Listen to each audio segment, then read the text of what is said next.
किसी अनदेखे ईश्वर में यकीन न करना कौन सा बुरा विचार है जो किसी अनदेखे ईश्वर में यकीन करने वालों को इतना बुरा लगता है कि धमकियां देने लग जाते हैं।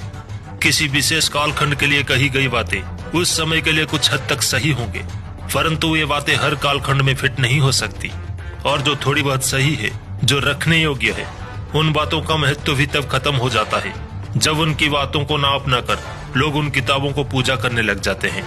तब किसी का विश्वास कब अंधविश्वास में बदल जाता है उसे पता भी नहीं चलता। तो उन्हें आईना दिखाना कौन सा ऐसा बुरा विचार है कि लोग आपे से बाहर हो जाते हैं। ऐसे प्राणी खुद को आस्तिक कहते हैं और आईना दिखाने वालों को काफिर और नास्तिक कहते हैं। ऐसी हरकतें करने वाले लोग ना तो इन किताबों पर यकीन करते हैं, ना ही किसी ईश्वर पर।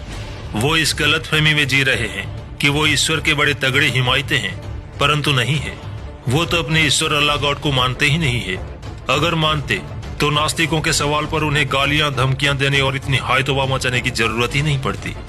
कोई भी सच्चा ईश्वर विश्वासी और धर्म ग्रंथों को ईश्वर रचित मानने वाला व्यक्ति किसी को गालियां देने और स्वयं को दंडित करने की सोचना भी पाप समझेगा। जब उसके परमपिता ने, जब उसके अल्लाह मियां ने हम जैसों के लिए नर्क का विशाल श्रृंखला बना रखी है और हर पाप के लिए यातनाओं के फांसीवादियों की तरह क्रूरतम और नीचतम तरीके पहले से गढ़ रखे हैं, तो उनका यूं चिल्लम पे मचाना एकदम बेतुका है। इसका मतलब तो यही निकलता है कि उनका ईश्वर मर चुका है या इन्होंने मरा मान लिया है। किसी नास्तिक के ईश्वर को ना मानने से भी भक्तों को तो 72 हूर, अप्सराएं और अन्य ऐशो आराम बदस्तूर मिलेंगे ही। नास्तिक के किसी निष्कर्ष से आस्तिकों को मिलने वाला सवाब, शराब और कबाब तो कम नहीं होंगे। तो इतनी हाय तौबा किस लिए? जिन लोगों का धंधा, जिन लोगों की सत्ता इन स्वार्थी किताबों पर खड़ी है, वो ऐसी बातें आम आस्तिकों के मन में बैठाते हैं कि नास्तिक कोई मूर्ख, अज्ञानी होता है, वो अधार्मिक है, वो धर्म के खिलाफ है, धर्म से उसकी रक्षा करनी है, ताकि इन किताबों पर कोई शक, कोई सवाल आस्तिक के मन में खड़ा ना हो पाए। चलिए सबसे पहले मैं ये गलतफहमी दूर कर देता हूँ जो आम आस्तिकों के मन में इन धर्म के ठेकेदारों ने बैठा रखी है कि नास्तिक कोई मूर्ख, अज्ञानी होता है। नास्तिक कोई टार्जन नहीं होता कि एकाएक जंगल से निकला है और धर्म पर सवाल खड़े कर रहा है। वो भी आपकी तरह थोड़ा सा बेसिक ज्ञान अपने डीएनए में लेकर जन्मा था। वो भी आप ही की तरह धार्मिक कहानियों को सुनते हुए बड़ा हुआ है। फर्क सिर्फ इतना रहा, समझ पैदा होने पर उसने अपने विश्वास पर उठने वाले सवालों से मुंह नहीं मोड़ा। वो उन सवालों के जवाब की तलाश में निकला।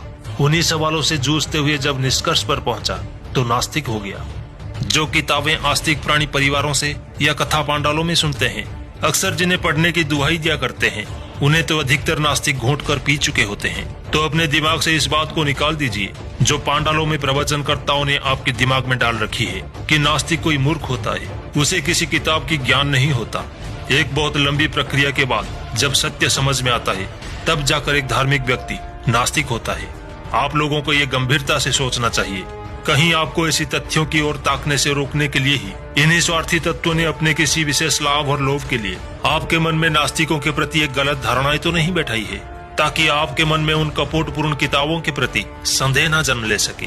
कहीं इसलिए ही तो मोक्ष, स्वर्ग की अप्सराएं, 72 हुरों वाले वैश्यालय, मुफ्त शराब और सवाब के लालच तो नहीं दिए गए हैं। ये आपको गंभीरता से सोचना चाहिए।